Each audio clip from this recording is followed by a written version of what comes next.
इकडे ही सर्व भरलेले, पाठीमाग सर्व भरलेले, या साइडला हजारो लोक उभे आहेत आणि सर्व या साइडने दोघही बसासाठी खुर्च्या नाही याची जाणीव मला आहे. पण मी माफी मागल की शेवटी इतके लोक येतील ही कोणाला आमच्या कार्यकर्त्याला अपेक्षा नव्हती, मला होती. मी तरीही मंडपवाल्याला रात्री सांगितलं की याला अजून कमीत कमी अर्धा किलोमीटर पाठीमागं घेऊन चाला, पण ते नाही ऐकलं. ते म्हणले आता इतका मोठा मंडप उभा करणं रात्रभर मध्ये शक्य नाही, यासाठी तुम्हाला जो त्रास झाला मी या राज्याचा मंत्री म्हणून नाही पण तुमचा सेवक म्हणून हात जोडून तुमची माफी मागल. ठीक आहे.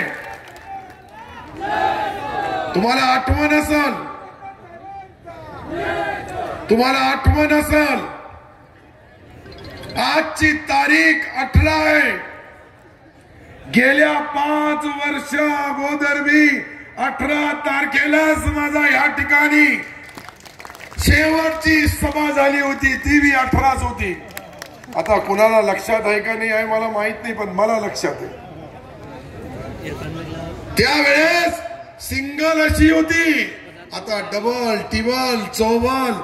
त्यावेळेस मी आपण 25,000 मताने निवडणूक जिंकली. आता 1,25,000 मताने ही निवडणूक जिंकण्याचा हा जो जनसागर आहे, मी माझ्या आयुष्यामध्ये कोणत्याही नेत्यासाठी इतके लोक ज्यावेळी जमा होतात लाखोच्या संख्येने, त्यावेळेस या राज्यामध्ये एक तर पक्का झाला.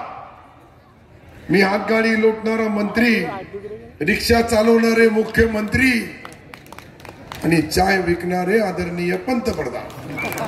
पहा दोघं तिघही पद पहा तुम्ही. हे जनतेचा आशीर्वाद असतो. सर्वसामान्य माणसाला कसा निवडून द्यायचं. आज लाखो लोक ही सभा ऑनलाईन पाहू लागले राज्यभर. राज्याच्या प्रमुख पुढाऱ्यांचे जसे भाषण होतात, हे आमचे IBN पासून तर सर्व चॅनल वाले याला ऑनलाईन. मी तुमचाही आभार मानन.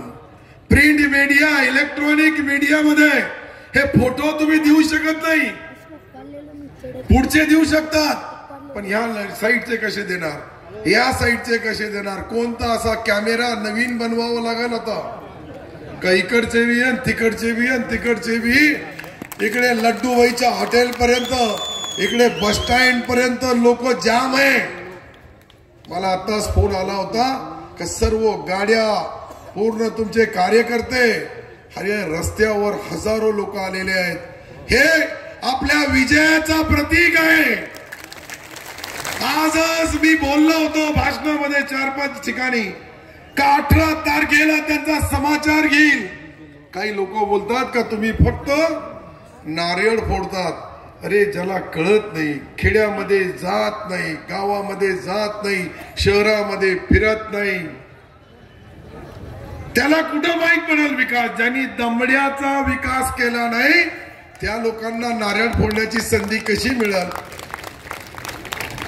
आणि हे जे उमेदवार आहे ज्याला माझा प्रतिस्पर्धी म्हणू लागले, आपण लक्षात घ्या की 2009 मध्ये 31,000 यांचा मी पराभव केला होता. त्यावेळेस 31,000. 2014 मध्ये लाट होती. लोक बोलत होते लाट आहे आता, ह्या वेळेस काय होईल. पण त्यावेळेस बी मी 20,000 यांचा सुपडा साफ केला. 20,000 मतांनी.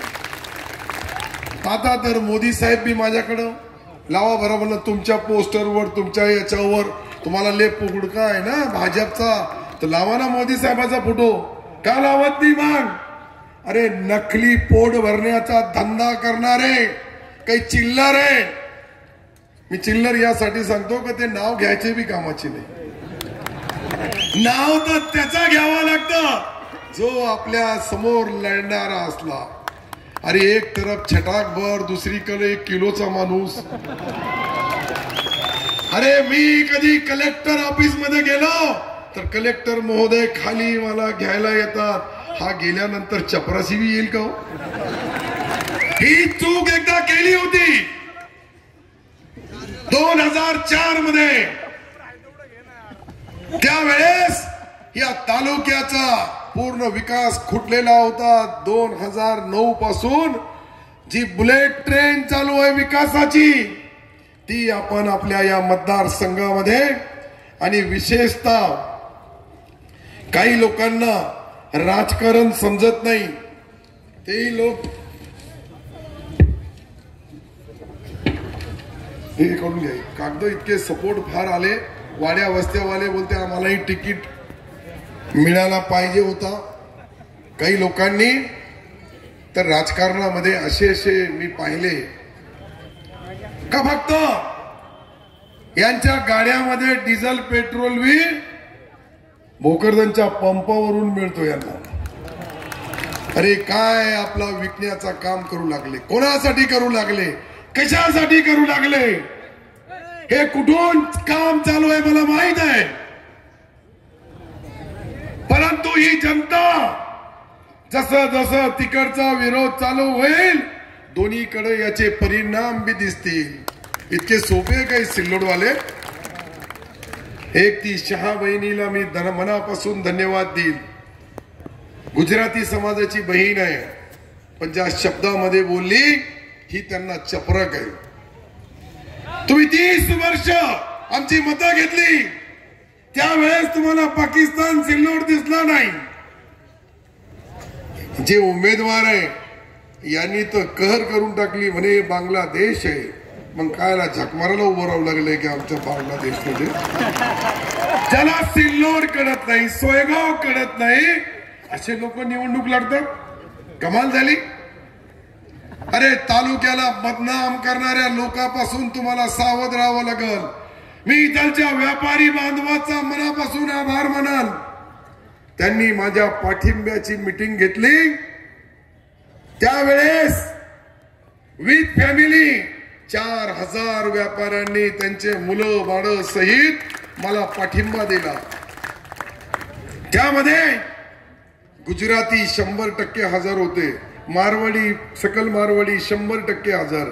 अरे छोटे छोटे तेली, माळी, कोळी, धनगर, बौद्ध, मातंग, चमार, सुतार, लवार, मन्यार, टॅक्सी युनियन, सर्व युनियन वाले अनेक लोक ज्या पद्धतीने मला मदत करू लागले. अरे मी ज्या वेळेस अजिंठा लेणी या ठिकाणी त्या विरोधी लोकांना सांगतो की मी जे नारियल फोडलं होतं डॉक्टर बाबासाहेब आंबेडकरांच्या स्मारकाचा, त्याचा काम जो पाहून जाण्याचा भाडा येडा मी देईल, भाडा तोडा, पण जाऊन पहा.